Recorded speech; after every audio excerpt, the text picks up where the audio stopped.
If you want to set up a screen lock password on Samsung Galaxy Tab A11, then in that case you want to open Settings. Next, in Settings, we're going to scroll down over here in order to find the lock screen option, where we can find screen lock and biometrics.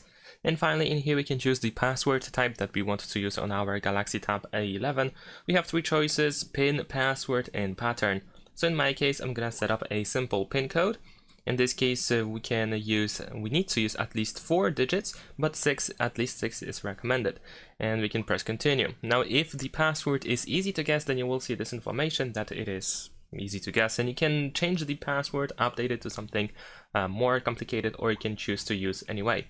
And then we can enter the password again in order to confirm it. And that's pretty much it. After that, we can jump to, well, you will jump to lock screen notifications, so you can set them up as well, and you can press done. And that's it. Thanks for watching, leave a like and subscribe.